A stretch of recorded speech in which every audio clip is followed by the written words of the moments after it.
there's a series of charts here. I'm going to go through 5 of them by segment that just sort of support the point that I was making. And the way to read this is a response to a survey of investors about whether they're going to do increase their interest, remain the same, or decrease their interest in given segments. So this would be software. So as I go through the charts, what's interesting to see is what happens on the left side, the blue side, in terms of where there's increasing interest by potential investors.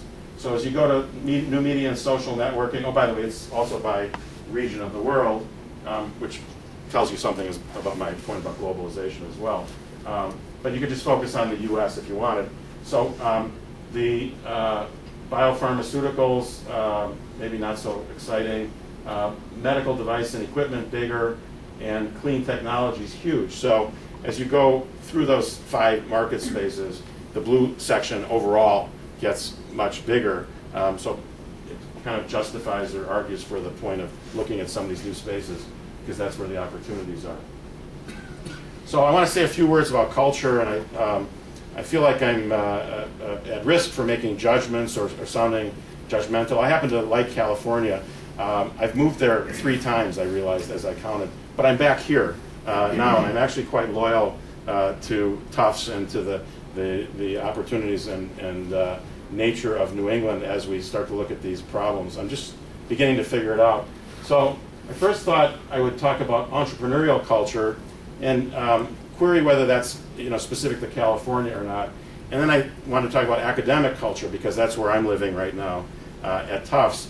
And I would maybe entertain a challenge that is not the best way to characterize New England even, but Boston is certainly famous for its educational richness, and I'm going to sort of try to see how you synthesize these various cultural attributes.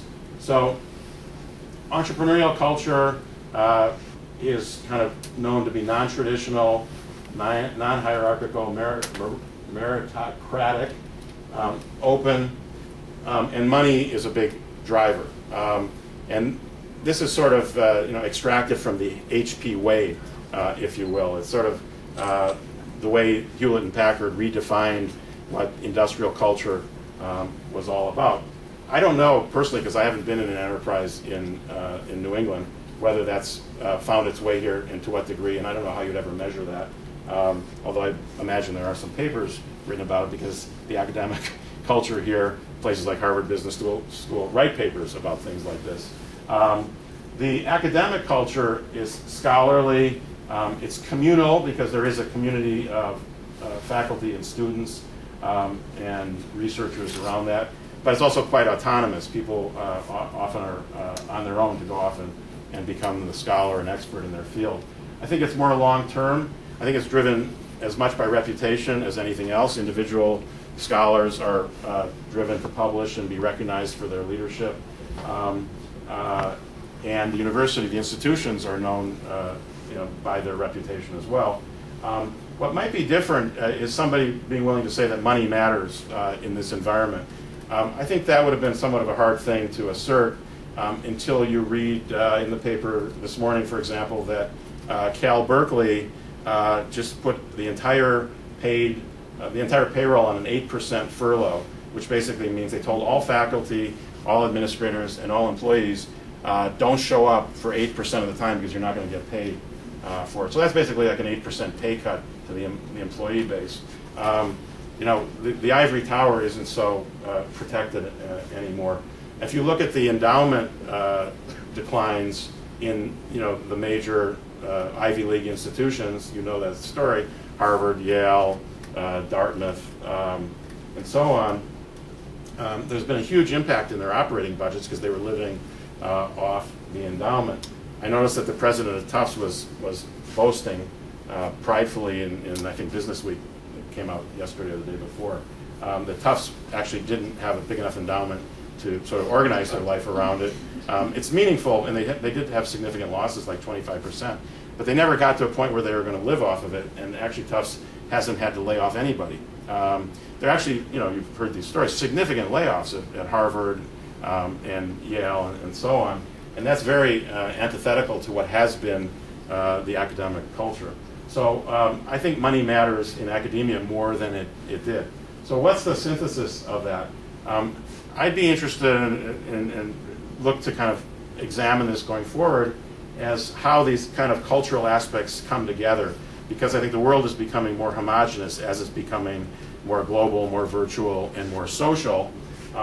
And I tried to organize it in a way that would be sense for the presentation. And what I realized is I came up with sort of a hierarchy of needs. Everyone's heard of Maslow's hierarchy of needs.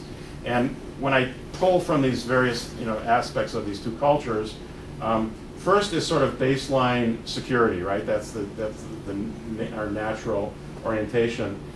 Then what I'm labeling financial incentives is a little bit about how do I improve myself, how to provide extra gratification. And then the third category you might relabel, how do I give back, how do I improve the world? And these are concerns that actually cross each of these cultural worlds, to me, if you will. So I'm not going to say too much about each of the component elements, but there's actually a lot in each of these that I sort of expect to develop as I have more time here and think about these problems and dialogue more with people, because I think it's where interesting things are going on. So I already commented that in terms of the academic world, what used to be a given, tenure and institutional stability, is quite disrupted now. What might that do for an ivory tower-minded faculty member who was only interested in research and hadn't thought about commercial opportunity or applied application of that research? On the flip side, in the entrepreneurial world, there is a meaningful distinction between Massachusetts and California, which is California won't let non-compete agreements be enforced, and Massachusetts does, which means if you're an entrepreneurial type and you join a company and you sign a non-compete, you're somewhat stuck. It has a big impact on the way people think about their job and performance and mobility. Financial incentives, same kind of thing. There are aspects in the entrepreneurial culture that I think might get borrowed into this merged idea or melded idea of where things go, but I don't think you talk about incentive comp too much in the university environment.